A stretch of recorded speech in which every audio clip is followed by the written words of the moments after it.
The Metro East Sports Podcast is proudly presented by Little Caesars, famous for its hot and ready pizza and delicious crazy bread. Little Caesars has been named Best Value in America for the past 12 years.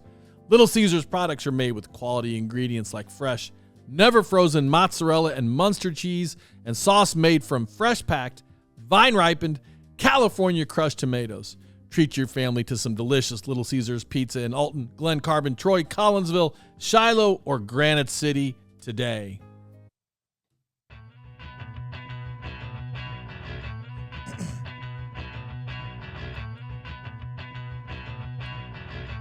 Get ready for the award-winning #1 sports podcast on our side of the river. It's time for the Metro East Sports Podcast.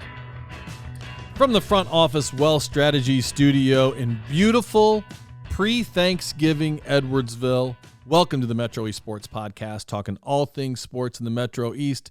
Season number 6, show number 39, recorded Monday, November 24th, 2025. I am David Leip, and tonight's show features the legendary Hall of Famer Steve Porter.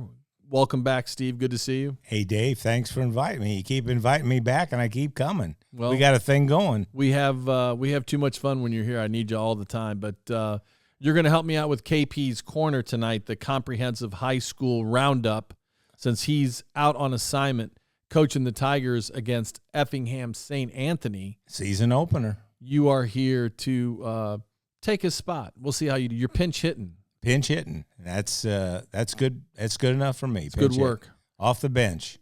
Guest number 2, Jack Grimm, is going to be back to talk about girls volleyball, and he and I are going to wrap up the season, talk about the state champ, Columbia, talk about the high achievers in every category and the players that made news this fall. And guest number 3 from Edwardsville High School, we are going to have the dive coach, Justin Thompson, and he's going to bring with him a couple of his divers. They just had an historic season in Chicago at the state swim and dive meet.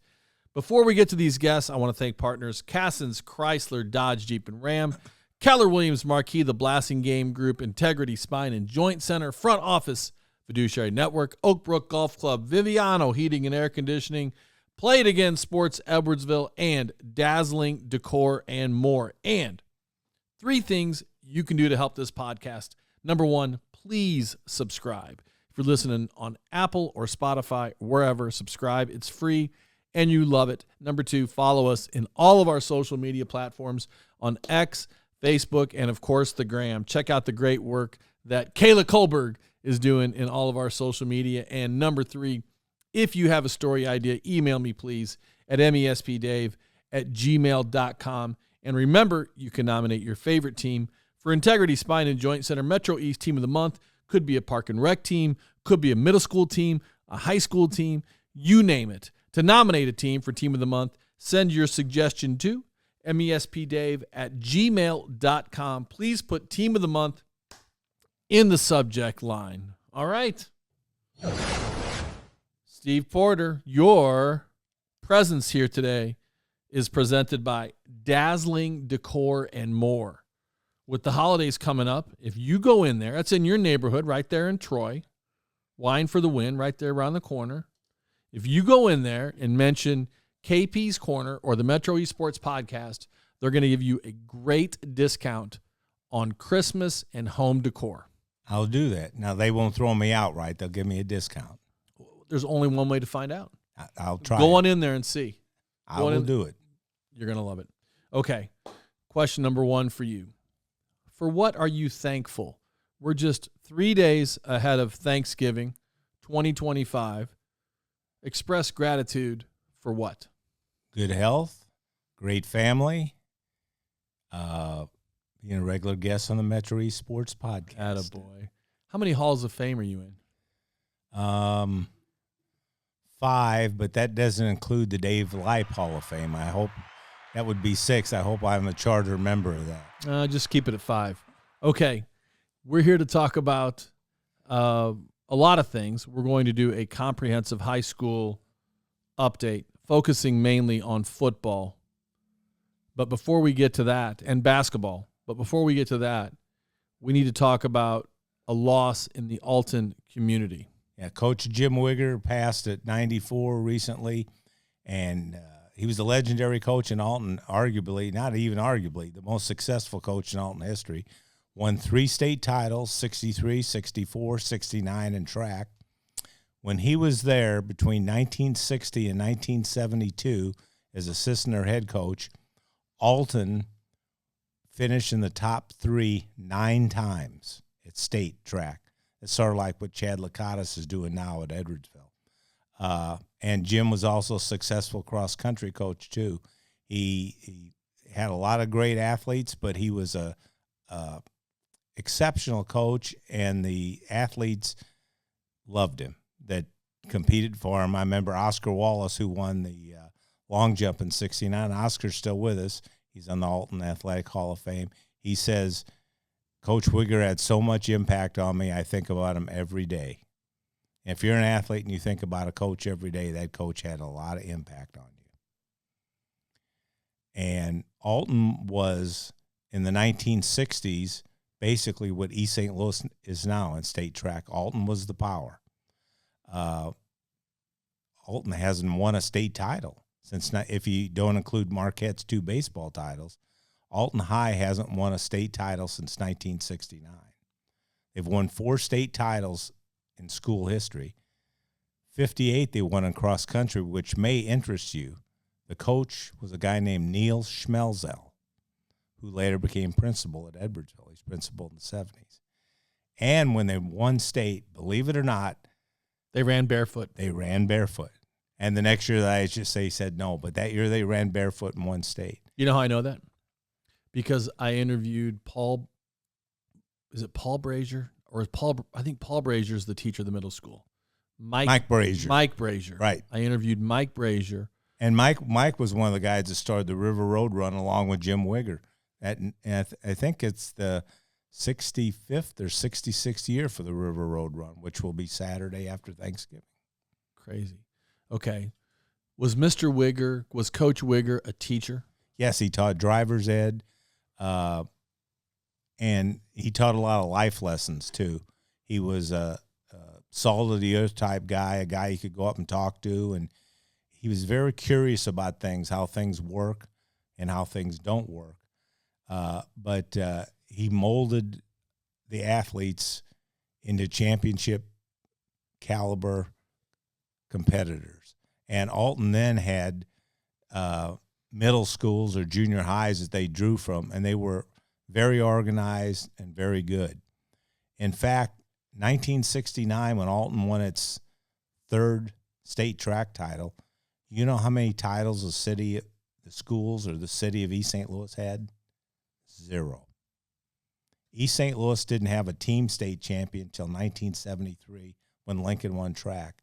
Now, if you combine East St. Louis and Lincoln, which is closed, they've won 54 team championships in all sports. But they had none in 1969. So they've won 54 in 52 years.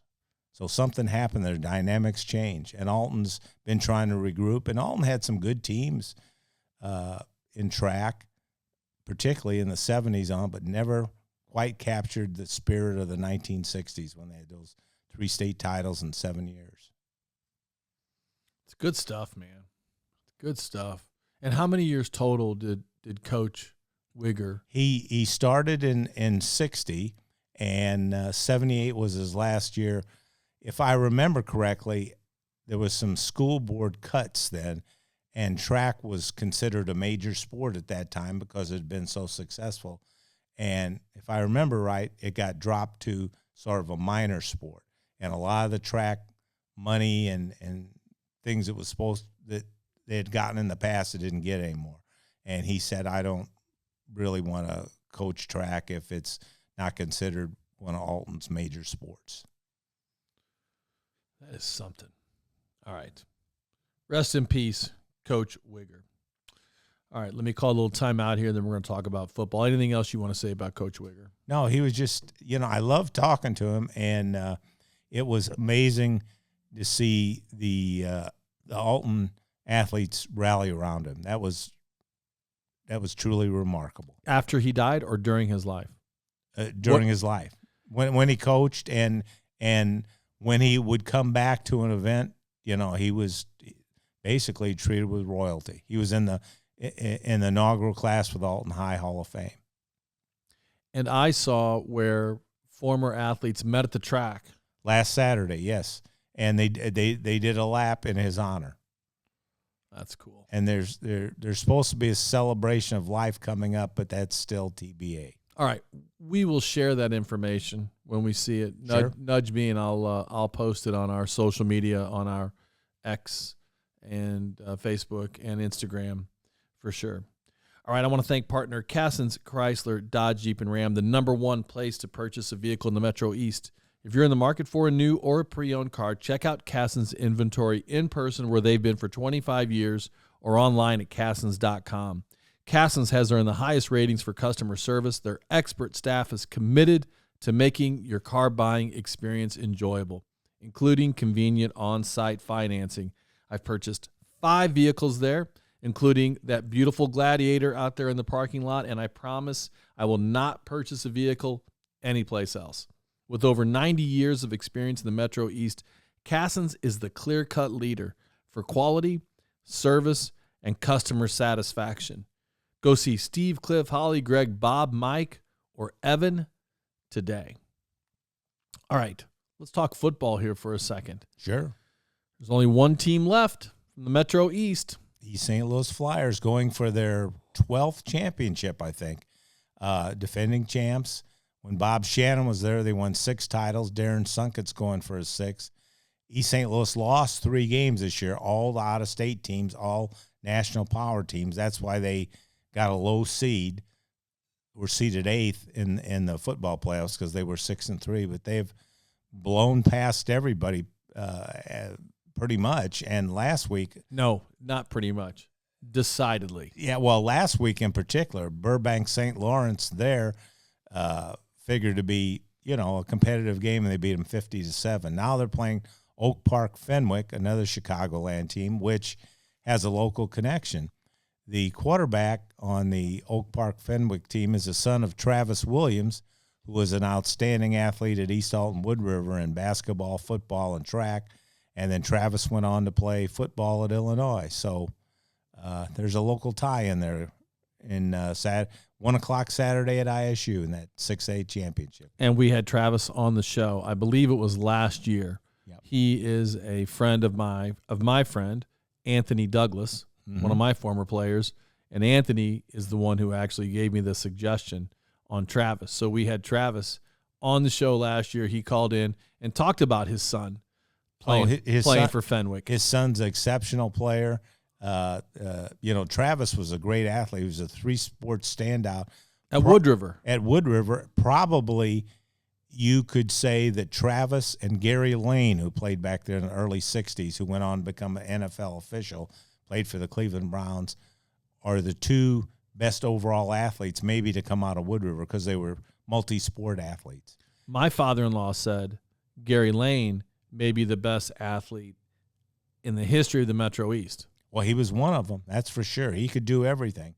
3-sport, 4 sports, whatever he wanted to do. He was a heck of a NFL official for a long time. But Travis's son is cut from his cloth. He can do a lot of things. I just don't know if they've played anybody with the power of East St. Louis. They beat a good team. They haven't. Nazareth. So it's going to be a tough game. Nazareth is good, but they don't have J.J. McCarthy. And I don't know if you watched him play yesterday for the Vikings. Even if they did, you could give Nazareth or Fenwick J.J. McCarthy. It's not going to matter. East side in a landslide again. Okay. You heard it right here. That wouldn't surprise me at all. Wouldn't surprise me. After winning 50-7 in the semis against a good Burbank St. Lawrence team, that to me was a little surprising. Fenwick is good. I'm not disrespecting Fenwick, but Eastside is going to beat them soundly. That's all I'm going to say. Wouldn't surprise me at all. And I hope they do. Okay. No offense, Fenwick, but this is the Metro East Sports Podcast, and they're the last Metro East football team standing. Let's talk about a couple heartbreakers. We had two Metro East teams lose last weekend by a total combined 2 points. We had 2 1-point losses. It was a heartache day for the Metro East. Game number 1, Brown County. Well, let's go Rochester first. Rochester beat Central 43-42 on a last play of the game, overtime, 2-point conversion to win the game. Rochester's moving on, and Breeze Central makes history with their first ever semifinal. But they're done. Breeze Central had a great team, but Rochester's always there. They're like Sacred Heart Griffin was, well coached and multiple state titles, but you couldn't ask for a better game. And you were at the Calhoun game, and you probably couldn't ask for a better game there. The difference was Rochester got the 2-point conversion to win. Calhoun didn't get the 2-point conversion to win, and Brown County sort of survived. Brown County will have its hands full, though. Lena Winslow is really good. Well, let's stick with Rochester Central. Let's stay with that game for just a second here. Coach Brian Short, incredible season with the Cougars. They were ranked number 1 all year for us, basically, in our small school football rankings. A guy who leads with his heart, has an organized team and a great staff. Those kids are athletic and they're hungry. I went to the Cahokia game, and they beat a very good Cahokia team. And they beat them a lopsided game. Pretty soundly. Yeah. I mean, it was close at halftime. It was a tie game or a 1-point game, something like that. I think it was a 1-point game at halftime. But Central turned it on. Running back went nuts, had at least 3 touchdowns in the second half. So we'll have Coach Short on here again. We had him on last year, and he was a cool guy. He's a smart guy and a cool guy. I think he's originally from Carrollton. I think he was a pretty good athlete up there. Well, we're gonna find out. We'll talk to him again. He told me, I'm sure, but I forgot. And then it was my second trip. KP and I went to Hardin, to Calhoun County, to Calhoun High School to watch the Warriors take on Brown County. And what a game. What just a slobber knocker fest that was. 2 defenses that were just hitting hard, 2 communities that really wanted to win. For my second time at Calhoun High School, it's an event. You know, you're in the semifinals of the state playoffs where they've won a couple of state championships, and they are accustomed to going deep in the playoffs. They are rabid football fans there. They line that hillside. I assume you've been there? Oh, yeah. I covered them when they won state twice. They got second once. And my favorite story there, they beat, I think it was Arcola in the semis at Hardin. It was either 6-0 or 8-0. And a guy named Tony Friedel scored a touchdown. It was a pass. Arcola made a pass. The ball hit a Arcola player, went up in the air. Friedel intercepted it, ran in. And I call that the immaculate interception. It was like the immaculate reception. I get it. Yeah. Franco Harris. Yeah. And it sort of popped up. He caught it and ran in. That was the only score of the game. Well, but Rick Johns coached there, and he had 2 firsts and a second. I just met Rachel Johns. Shout out to Rachel Johns and Leif Lorton for their hospitality and for saying hi there. It was great. The Barefoot Bar used to be across the street there, and that's where people would go before the game and after the game. I think it's moved downtown now, but I assume that's still the place where the Warrior fans go before the game and after the game. The Warrior fans were on the fairgrounds. The fairgrounds are right next to the football field, and I'm telling you, it was impressive. It was impressive. So you got the event, you've got the vibe of the event. The Brown County people were there in force. Everybody who lives in Calhoun County, they got up early, got out of their tree stand, went to the game. They got their hunting in. They went to the game. They were nuts the entire game. 7-6, Calhoun, 5 minutes to go, and they fumbled a kickoff. Brown County recovers, scores, converts their 2-point conversion. Now they're up 14-6. Calhoun gets the ball. Great drive. They get all the way to the end of the field. 2 fourth-down conversions, 2 miracle fourth-down conversions, 1 desperate scramble play for a touchdown. They go to kick the extra point. They're 1 down at the time. They're down by 1. Yep. They're going to kick for the tie. Kid misses it, roughing the kicker. Redo. So now they push it closer. Now they're on the 1, and Calhoun decides, let's go for the win. Sure. Let's go for the victory right here. And that's the game. That was the play that didn't go their way. Brown County stops them. Game over. It was impressive. There was so much drama. You got to play to win in that situation, especially when the ball was moved close to the goal line. Because if you score, you win. Right. If you kick and make it, then you're going into overtime. Anything can happen. For me, the play that turned the game around was early in the game. Calhoun was driving, and they fumble on the 1. Oh, boy. Brown County recovers it. They went into the half 0-0. If Calhoun scores there, it's just a different game. Credit Brown County. They made a play on defense. They forced the fumble. They recovered the fumble. They made a play. You figured it was going to be, that kind of game. I think Calhoun had beaten them, 21-12 earlier in week 9. Mm-hmm. So you figured that things would tighten up even more in that playoff game. And it's a shame. But Calhoun had a great run again, as usual. Check out the pictures on our social media, folks, of the fans and of the players. Something interesting happened at the end of the game. Game's over. I'm leaving. Brown County goes to assemble and to hear their coach speak privately. And the Calhoun fans walked solemnly out onto the field to embrace their team. It was, you've seen fans rush the field, run out on the field to celebrate a victory. But this was different. Their team lost, and they wanted to show their support. Well, football's number 1 up there, and it should be, with playing in 3 state championship games and winning 2 back-to-back, I think, in the early 90s. So football's always been the number 1 sport in Calhoun, and nothing's changed. They won a state volleyball championship last year, too. They did, and they've won softball with the Ballman. How about Calhoun having 3 softball pitchers from the same family, all going Division I? Grace Ballman went to Kentucky. Maddie Ballman went to St. Louis U, and Sydney Ballman went to SIUE, all from the same family. How about that?